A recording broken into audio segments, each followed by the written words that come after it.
Hello, my name's Karen Alexander. I'm currently one of the Lib Dem councillors in Harringay ward.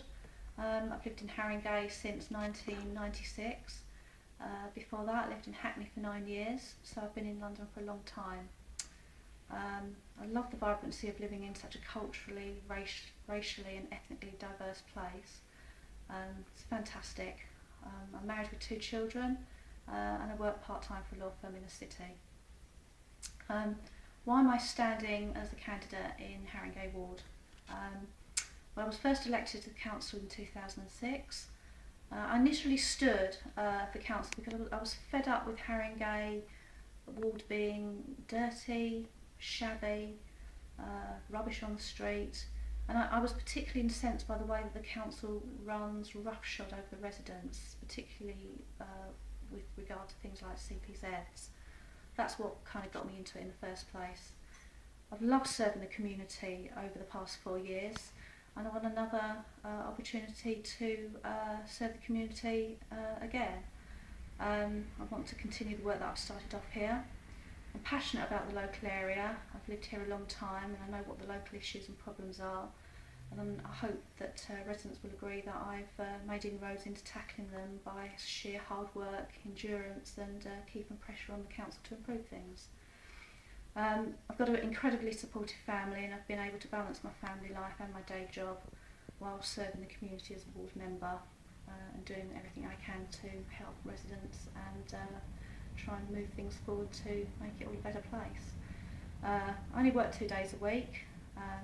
I've got plenty of time to carry out my council work, and I consider myself to be the community's representative in the council rather than the council's representative in the community, and this enables me to drive what residents want rather than what the council's decided for them.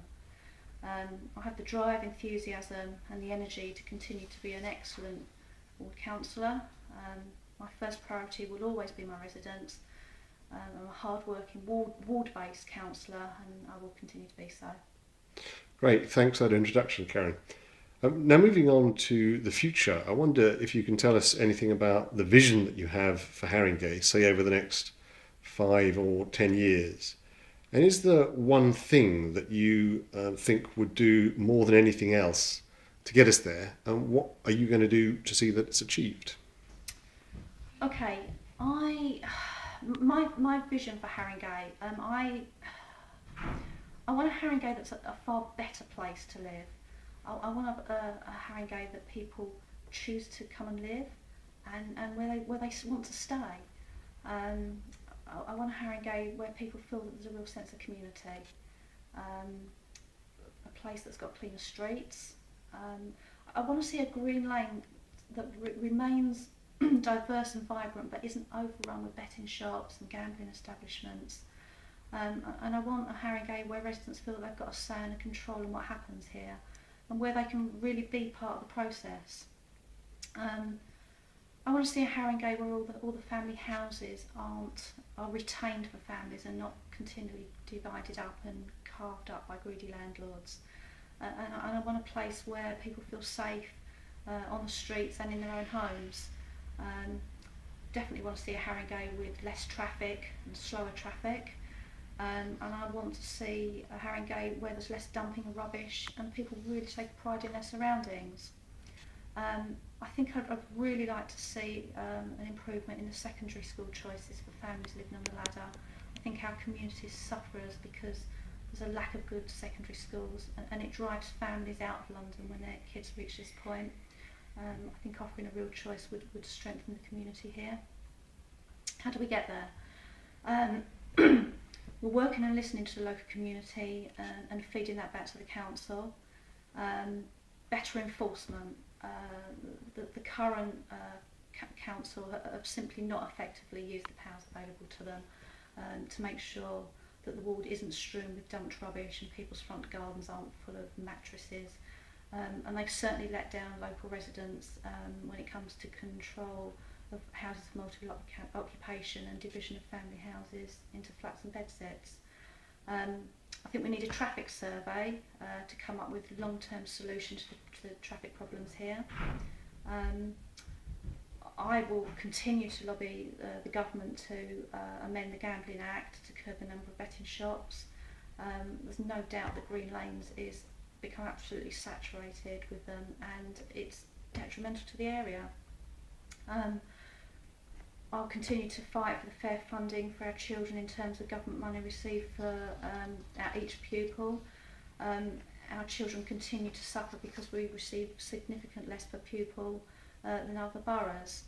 I think one of the big things that I can do to bring about that change is to work to make sure that we get all 3 councillors elected here, and we have enough seats to win control of the council.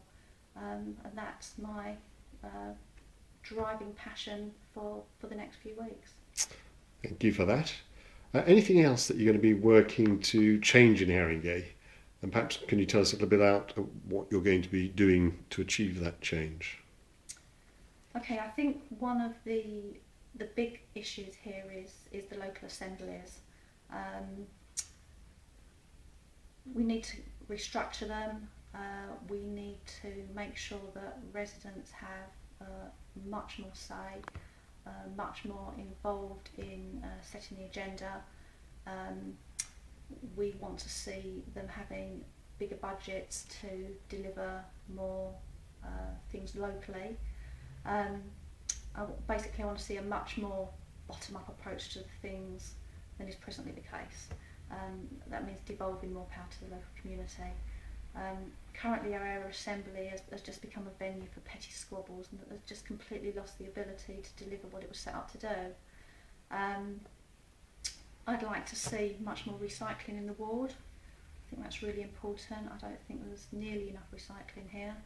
And I'd like to see more people on bikes, more cycling. That all comes down to making the roads slower and safer and having a bit less traffic. The council's just got some funding for this, and I'll be making sure that Harringay Ward really benefits from this. Great, thank you. You've mentioned communications with the residents a couple of times in what you've already said, Karen. Can you tell me a little bit about what you're going to do to stay in touch with understanding what the residents' main concerns are? I've always been really accessible to residents. They can come and see me at my surgery. We put out our focuses fairly regularly. We'll continue to do our door knocking even after the election. It's a really good way of chatting to people, finding out whether there's problems and issues on their street, and people can ring me, they can get in touch with me via email. The Harringay Lib Dem team, myself, David Schmitz and Chris Ford, will continue to keep in touch with residents with regular newsletters, with our street letters, when things are particular to one street, and with our website, which we are currently constructing and will be up and running very soon. Okay. Thank you. And finally, is there anything else that you'd like to add you haven't had a chance to mention already? Okay. Harringay Labour has failed this borough for 40 years. The council's suffered catastrophe after catastrophe. It's wasted phenomenal amounts of residents' money and delivered poor services and high council taxes. It's not surprising it's one of the worst in London. David, Chris and I, you've got a really viable option. We're a fantastic team. We work incredibly well together. Chris is quite new to the team, but I've been working with David since 2006. And we'll work tirelessly for you. And with the Lib Dem Council in control, we'll really be able to deliver.